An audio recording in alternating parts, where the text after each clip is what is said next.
kehadiranmu, hidupmu, keluargamu, ketika menghampiri Tuhan, Alkitab katakan, ketika datang pada Tuhan, bukan hanya engkau yang menerima sukacita, tapi Alkitab katakan, Tuhan bersukacita akan engkau. Tuhan senang akan engkau. Tuhan gembira akan engkau.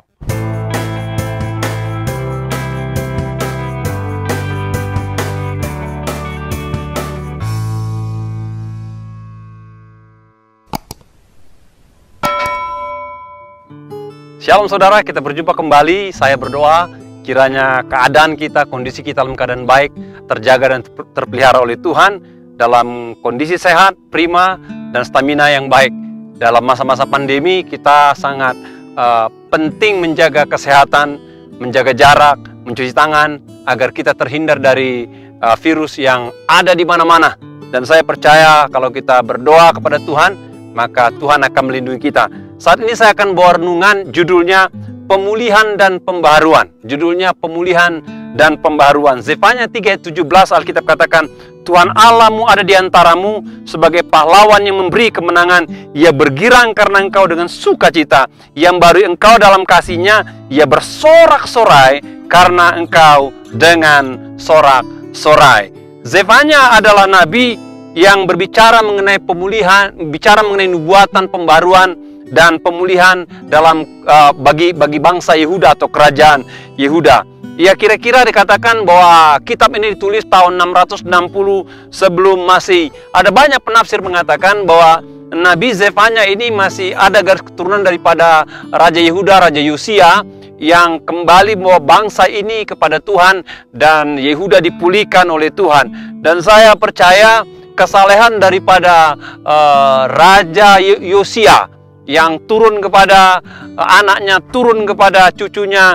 Ada yang mengatakan Zefanya ini kalau nggak cucu cicit daripada Yosia. Ya, jadi Bapak Ibu, rupanya karakteristik daripada kerohanian orang yang di atas kita dapat berdampak buat generasi di bawah kita. Jadi Bapak Ibu Saudara, pastikanlah kehidupan spiritualitas saudara baik, kehidupan rohani saudara baik, kebergantungan saudara kepada Tuhan luar biasa. Itu nanti akan bisa menjadi warisan rohani buat generasi-generasi di bawah kita. Zefanya itu artinya dilindungi atau dinaungi Tuhan.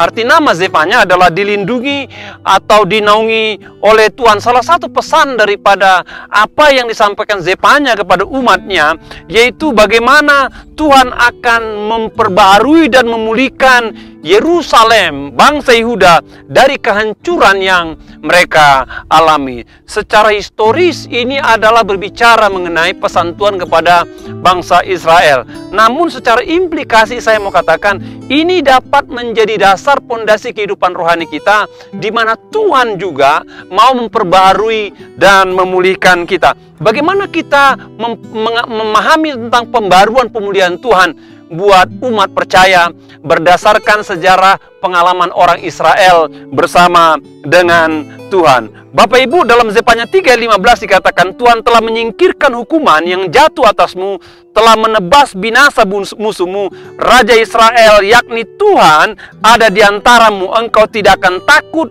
kepada malapetaka lagi. Bapak Ibu, dosalah yang menyebabkan Yerusalem, bangsa Israel, mengalami penjajahan, kekalahan dalam pertempuran. Oleh sebab itu, Tuhan hukum mereka. Tuhan izinkan bangsa-bangsa yang tidak percaya Tuhan menghancurkan mereka. Tuhan punya cara seperti ini agar bangsa ini datang pada Tuhan. Mengapa Tuhan hukum orang Israel? Supaya sebagai treatment buat mereka, untuk mereka ingat mereka kepunyaan Tuhan. Untuk mereka tahu Tuhan bebaskan mereka dari Mesir. Untuk mereka sadar Tuhan pelihara nenek moyang mereka di padang gurun. Untuk mereka menyadari kembali bahwa yang bawa mereka menyeberangi sungai Yordan masuk ke tanah Kanaan, menyerahkan tanah Kanaan adalah Tuhan sendiri. Tidak ada Allah lain. Tidak ada ilah lain. Tuhan sendiri. Jadi kalau mereka tinggalkan Tuhan adalah sebuah kewajaran secara rohani. Tuhan hukum mereka, Tuhan didik mereka, Tuhan tegur mereka agar mereka sadar mereka nggak bisa tinggalkan Tuhan. Mereka tidak bisa lupakan Tuhan. Mereka tidak bisa berpaling daripada Tuhan. Mereka hanya bisa mengalami pemulihan kalau mereka berbalik pada Tuhan. Dan ketika umat Tuhan ini berbalik pada Tuhan, Alkitab katakan dalam Zefanya 3 ayat yang ke-15 tadi, firman Tuhan dengan tegas katakan bahwa Tuhan akan menyingkirkan hukuman yang jatuh atasmu. Jadi kalau mereka berbalik pada Tuhan, maka hukuman yang jatuh atas mereka, Alkitab katakan, akan disingkirkan Tuhan, akan dibuang Tuhan, akan dibersihkan Tuhan.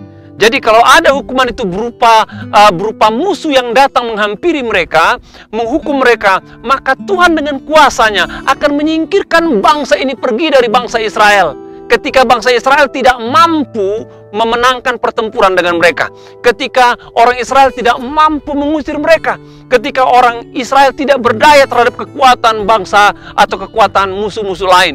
Namun katanya kalau Tuhan memperbarui ketika mereka berbalik, maka apapun kekuatan musuh, sebesar apapun hukumannya, bisa disingkirkan oleh Tuhan. Bahkan dikatakan, Alkitab katakan bahwa Tuhan juga telah menebas musuhmu. Wah, istilah menebas itu seperti memotong rumput, Bapak Ibu. Jadi biasanya yang ditebas itu apa? Yang berdiri. Kalau ada musuh yang terlalu angkuh, musuh yang terlalu kuat, musuh yang terlalu jumawa, mengandalkan kekuatan, mengabaikan Tuhan, maka Alkitab katakan Tuhan sendiri akan tebas musuh itu sehingga mereka binasa. Dan Alkitab katakan juga Tuhan akan menyingkirkan malapetaka dari mereka. Ya Bapak Ibu, zaman dulu ketika bangsa-bangsa atau bangsa Israel mulai menjauh daripada Tuhan, mulai tidak dekat pada Tuhan, dan Tuhan mulai kirim bangsa dari luar negara mereka datang menghampiri mereka. Dan biasanya karena itu landscape-nya adalah padang gurun, maka pengintai-pengintai bisa melihat segerombolan bangsa jauh di balik bukit sana datang. Dan kalau itu terjadi Bapak Ibu, maka itu menjadi sebuah kondisi yang mencekam. Apalagi kekuatan musuh itu datang dengan kekuatan lebih banyak daripada penghuni kota Yerusalem. Dan itu bagi mereka merupakan malapetaka yang luar biasa. Malapetaka yang luar biasa. Kalau mereka datang, maka hancur lebur semuanya. Alkitab katakan ada kalanya kalau mereka berbalik pada Tuhan sebelum musuh itu datang. Ya, sebelum musuh itu datang, mereka di dalam kota berbalik pada Tuhan, berseru pada Tuhan, bertobat pada Tuhan, datang pada Tuhan. Maka Alkitab katakan musuh yang tadi di jalan dibelokkan Tuhan. Ya, dibelokkan Tuhan sehingga mereka tidak datang ke Yerusalem, tidak mendatangkan hukuman atau perangan atau pertumpahan darah. Begitulah cara Tuhan membelokkan malapetaka kalau orang kembali kepada Tuhan, dibaharui, dipulihkan oleh Tuhan. Ada seorang ibu yang saya layani Bapak Ibu. Ya, dia cerita pada saya bahwa dia membawa bisnis dari sekitar Jawa Tengah. Ya, dan ketika dia bawa bisnis main ke Jakarta, rupanya bisnis tidak berjalan dengan baik. Dan bukan itu saja, rupanya kompetitor juga datang ke Jakarta pada jenis bisnis yang sama. Ya, akhirnya mereka kompetisi. Ya, dan dalam permainan kompetisi bisnis Bapak Ibu itu bicara mengenai relasi dan kekuatan modal. Dan ibu ini tahu bahwa kekuatan modalnya terbatas. Ya, sementara dia ingin bisnisnya maju, kompetitor sudah banyak. Apa yang diperbuat Bapak Ibu? Sekalipun dia orang Kristen, dia katakan waktu itu dia pergi ke dukun. Ya, dia pergi ke dukun. Ya, dia bayar dukun supaya memberkati tokonya, memberkati perusahaannya. Dia panggil orang pintar katanya. Namun demikian, perhatikan, ketika dia bawa masalah ini ke dukun, ke orang pintar, memang order berjalan, memang bisnis berjalan, tapi katanya dia tegang. Ya, dia tegang, dia nggak damai. Ada saja masalah di kantornya, di perusahaannya. Ada aja kendala-kendala, ada aja hal yang tidak terduga. Sekalipun bisnis berjalan, tidak ada damai di situ. Sampai dia bertemu dengan seorang pelayan Tuhan yang lebih tua dari dia. Dan ketika melihat ibu ini dalam kondisi tidak nyaman, dan rupanya hamba Tuhan ini punya kepekaan rohani, tanya, ibu main guna-guna ya? Ibu main yang tidak benar ya katanya. Dikatakan nggak ada gunanya Bu katanya. Datanglah saja pada Tuhan. Akhirnya singkat kata rohaniwan ini melayani keluarga ini dan mereka membakar jimat-jimat. membakar semua opo-opo kata orang timur ya. Dan mulai saat itu Bapak Ibu, tidak ada lagi dukun atau orang pintar yang datang, melainkan apa yang diperbuat, ibu ini bawa keluarganya untuk datang pada Tuhan. Mereka ada ibadah keluarga mingguan, mereka ada ibadah keluarga bulanan. Dan pelan-pelan katanya, pertama-tama damai sejahtera turun dulu dalam hatinya. Lalu keluarganya damai sejahtera. Dan kemudian pelan tapi pasti bisnisnya mulai berjalan dengan baik. Dan mereka dipulihkan, mereka dibaharui. Saya tidak tahu kondisi Bapak Ibu Saudara. Bagaimana engkau menjalani hidup? Apakah engkau tetap berjalan bersama Tuhan, puji Tuhan? Apakah engkau telah undur daripada Tuhan? Hati-hati. Atau adakah Anda saudara sedang berpaling daripada Tuhan? Saya mau katakan, tidak ada damai sejahtera kita berpaling pada Tuhan. Apalagi menyembah oknum lain, menyembah ilah, tidak ada damai sejahtera. Dan ingat, bukan tambah baik hidup kita, tambah rusak, tambah kacau seperti orang Israel. Bahkan Alkitab katakan Tuhan pun tak senang. Bahkan Tuhan pun akan kirim hukuman. Jadi Bapak Ibu, bagi kita yang sudah tinggalkan Tuhan, bagi kita yang mungkin telah mengundang ilah lain, berhenti saat ini. Datang pada Tuhan. Dengan cara kau datang pada Tuhan, maka Tuhan akan memulihkan engkau, memperbarui kehidupanmu, keluargamu, dan saya percaya juga kondisi pekerjaan dan usahamu. Yang kedua, bicara pemulihan pembaruan dikatakan dalam 3 ayat 17, Tuhan hadir dan membela hidup orang percaya. Ya, Tuhan Allahmu ada di antaramu sebagai pahlawan yang memberi kemenangan. Ya, ketika Tuhan baharui kita, pulihkan kita, Alkitab katakan Tuhan ada di tengah-tengah orang percaya. Ayat ini apabila dibaca dalam kondisi wajar, normal, enggak berdampak apa-apa Bapak Ibu. Ya, apa berkatnya Tuhan Allah ada di antaramu sebagai pahlawan yang memberi kemenangan. Tapi buat bangsa Israel ini sangat berdampak. Ada 3 kondisi orang Israel pada masa-masa itu. Pertama, dalam kondisi tenang, kondisi aman, kondisi tentram. Negara dalam puncak-puncak kejayaan, politik baik-baik, militer, ekonomi juga berjalan. Itu kondisi pertama. Namun itu tidak lama Bapak Ibu. Ya. Yang kedua, dalam kondisi cemas, tegang, menakutkan, masih dalam perasaan. Karena apa? Situasi di mana musuh sedang mengarah kepada mereka. Dan ketika musuh mengarah kepada mereka, mungkin dalam jangka waktu bulanan, mingguan, mereka dipenuhi ketakutan dan kecemasan. Ya, berita-berita menakutkan ini mengganggu suasana hati orang Israel. Dan saya percaya itu bisa mengalami kita. Kalau ada berita buruk akan datang kepada kita, saya percaya tidur nggak nyenyak, makan juga tidak tenang, kondisi tidak baik. Yaitu kondisi hidup, di mana cemas, was-was, takut, khawatir melanda kita. Karena apa? Ada berita hal yang tidak baik yang kita pikir akan datang dalam hidup kita. Yang ketiga adalah dalam kondisi perang. Ini musuh sudah berada dalam kota. Suara pedang dan tombak sedang beradu.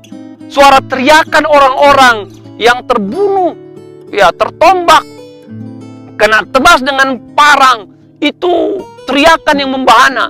Bahkan dikatakan ada tembok-tembok yang mulai terbakar, rumah-rumah yang terbakar, jeritan anak-anak, jeritan kaum wanita.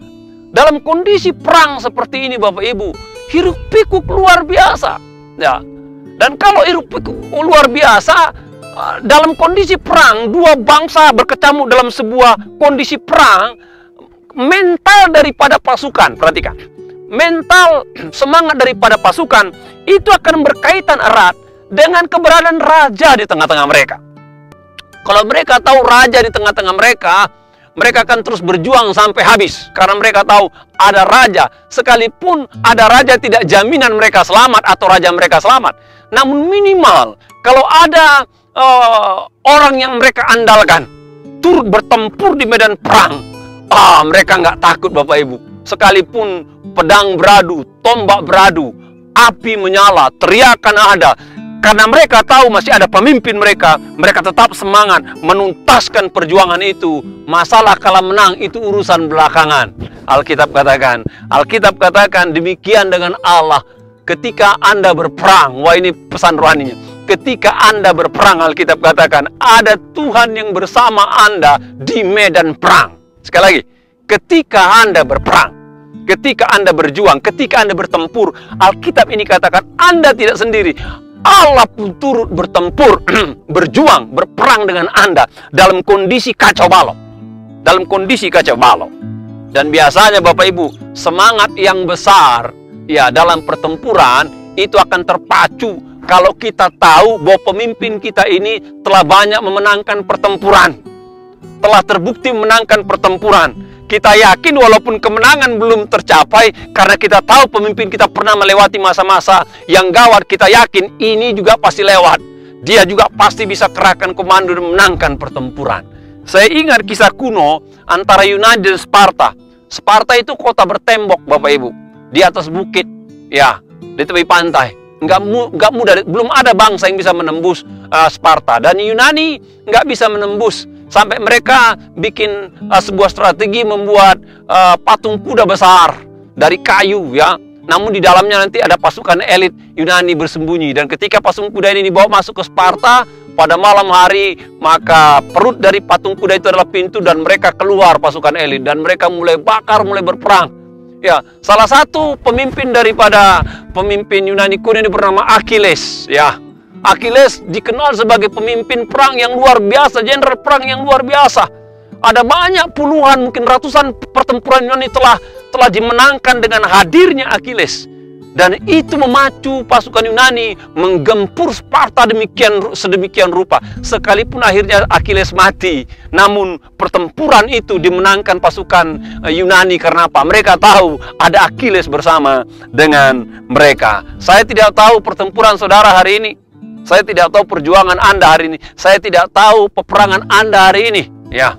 Namun ingat, Tuhan ingin berjuang dengan saudara. Tuhan ada bersama dengan saudara. Tuhan turut bertempur dengan saudara.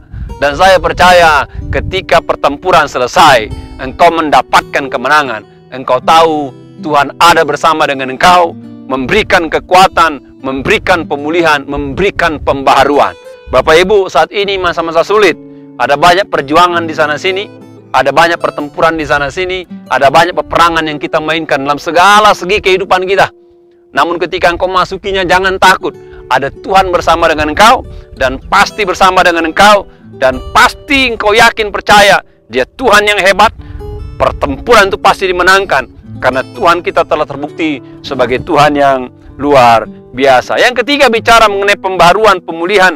Dalam bagian B dikatakan dalam ayat yang ke-17, Ia bergirang karena engkau dengan sukacita, Ia memperbarui engkau dalam kasih-Nya, Ia bersorak-sorai dengan engkau dengan sorak-sorai. Alkitab mengatakan Ia akan bersorak-sorai, beria-ria atasmu, serta membaharui engkau dengan kasih-Nya, dengan sorak-sorai, dengan pekik-tempik sorak-sorai.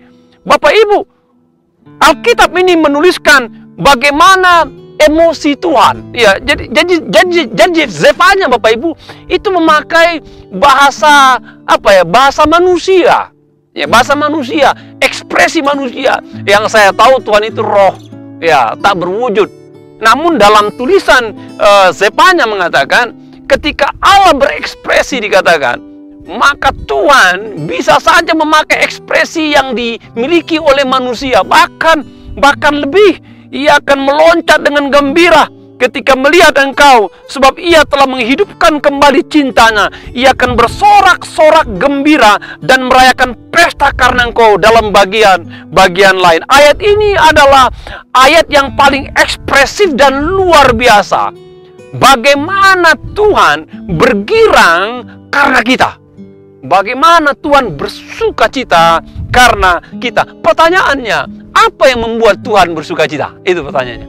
Apa yang membuat Tuhan bergirang? Alasannya kembali Bapak Ibu. Kalau kita datang kembali pada Tuhan. Kalau kita berbalik pada Tuhan. Kalau kita ada bersama dengan Tuhan. Kalau kita meninggalkan hal-hal yang tidak benar. Dan kita kembali pada Tuhan. Maka Alkitab ini katakan, Tuhan akan bersorak-sorai. Tuhan akan bergembira. Tuhan akan bersuka cita. Mari saudara saya ajak, bayangkan Bapak Ibu, bayangkan ya, kehadiranmu, hidupmu, keluargamu, ketika menghampiri Tuhan. Alkitab katakan, ketika datang pada Tuhan, bukan hanya engkau yang menerima sukacita, tapi Alkitab katakan, Tuhan bersuka cita akan engkau. Tuhan senang akan engkau. Tuhan gembira akan engkau. Nah, saya mendorong saudara, untuk saudara Jangan lupa datang pada Tuhan dalam doa-doa hidupmu. Ketika kau datang doa pagi, doa siang, doa malam, miliki konsep ketika kau datang pada Tuhan, Tuhan juga bersuka cita. Jangan lupa dalam ibadah keluarga, masa Covid ibadah di rumah ya. Jangan lupa bawa keluargamu datang beribadah meskipun by online ya. Ketika engkau datang dalam ibadah keluarga yang sangat sederhana, jangan kau pikir ini cuma online. No. Miliki pikiran, kalau saya datang kepada Tuhan bersama keluarga saya, maka Tuhan bersuka cita. Tuhan ada di situ. Tuhan bersama dengan saya. Ya.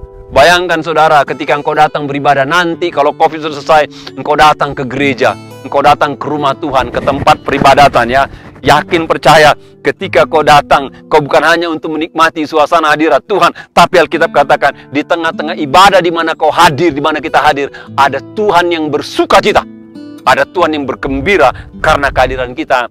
Kita datang kepada Dia. Saudara adalah sumber sukacita Tuhan. Wow, luar biasa. Sekali lagi, saudara adalah sumber sukacita Tuhan. Sementara kita tahu Tuhan punya sorga kan? Tuhan punya alam semesta, Dia punya bumi, Dia punya segala-galanya. Tapi saya baca ini luar biasa dikatakan, Tuhan bersuka cita karena engkau. Jadi Tuhan menjadikan saudara sumber sukacitanya. Wow, luar biasa. Saya mau berikan dua kisah ya buat kita sendiri, buat kita ya, agar kita belajar mengenai apa yang menjadi sumber sukacita. Ya, bagaimana Tuhan menjadikan kita sumber sukacita. Ya. Ada sebuah keluarga, itu mobil kesayangan mereka itu dibawa lari oleh anaknya yang masih kuliah. Dibawa lari dan hilang anaknya selama 2 tahun. Rupanya anaknya ini menjual mobil keluarga ini. 2 tahun Bapak Ibu, menjual. Dan pada hari besar, anak ini pulang, ketuk pintu rumah daripada orang tuanya. Dan ketika ketik pintu rumah orang tuanya, yang keluar ibunya. Dan ketika ibunya lihat anaknya, ibunya masuk lagi. Nggak buka pintu, nggak buka pagar, dia masuk lagi. Dan suaminya katakan, siapa? Itu anak lu itu. Anak nggak tahu diri. Kenapa dia datang lagi? Kenapa katanya? Itu anak yang sudah jual mobil kita, mobil kesayangan. Sambutlah, bilang gua nggak terima katanya. Dia betul-betul anak nggak tahu budi. Nggak boleh gitu sayang, kata suaminya. Dia kan anak kita. Enggak, lalu sambutlah, gua nggak bisa katanya. Belum bisa terima katanya. Akhirnya papanya buka pintu, buka pagar, tanya say hello, walaupun muka dingin. Dan izinkan anak itu masuk, tapi seperti orang asing ya. Lalu suaminya katakan kepada istrinya, sayang, dia anak kita katanya. Apapun dia tetap anak kita. Meskipun punya kesalahan, memang saya juga terluka, saya sakit. Kenapa dia jual mobil kita, dihabiskan selama 2 tahun. Tapi dia tetap anak kita. Dan tahulah sayang katanya, sebenarnya lebih penting anak itu daripada mobil itu, sekalipun mobil itu mahal. Jadi anak ini merupakan yang berharga buat kita. Jadi marilah sambut dia katanya. Walaupun suasana dingin, papanya sudah mulai mencairkan suasana, walaupun istrinya berapa waktu belum bisa terima. Beda dengan situasi kedua. Ada seorang anak ya di masa perang di masa dulu. Ya, zaman dulu kan kalau perang itu kan pedang dan kuda itu kan harta Bapak Ibu. Pedang dan kuda. Ada seorang anak muda ingin aktualisasi diri. Padahal itu tugas papanya perang, tapi dia ambil pedang papanya, pedang pusaka dan kuda. Dan dia ikut berperang. Dan di medan pertempuran memang pasukan mereka menang. Tapi ketika dia kembali, pedang pusakanya itu hilang Bapak Ibu. Pedang pusaka bapaknya hilang. Ya, kudanya juga sudah mati. Dan dia datang sama papanya dan bilang, "Pak, maafkan saya. Harta berharga papa, pedang pusaka, hilang di medan pertempuran, bahkan kuda tidak ada." Maka papanya berkaca-kaca dan berlinang air mata. Dikatakan, "Sini kamu." Dia peluk anaknya, dibilang, "Kamu," katanya, "lebih berharga daripada pedang pusaka. Kamu adalah harta saya," katanya. "Kamu datang saja, saya sudah senang." Katanya, "Jangan pikirkan pedang, kamulah sumber sukacita saya." Bapak Ibu, sebagaimana Bapak ini melihat anak menjadi sumber sukacita, ingatlah, Tuhan itu menganggap saudara anaknya. Dan saudara sumber sukacita kita. Biarlah dengan renungan ini kita tahu, ada Tuhan yang ingin jauhkan hukuman, jauhkan malapetaka. Ada Tuhan yang katakan dia ada bersama dengan kita dalam pertempuran perjuangan kita. Ada firman Tuhan yang mengatakan, engkau dan saya sumber sukacita Tuhan. Kiranya renungan ini menyadarkan kita bahwa Tuhan ingin pulihkan kita, Tuhan ingin baharui kita. Kiranya Tuhan berkati kita semua. Shalom.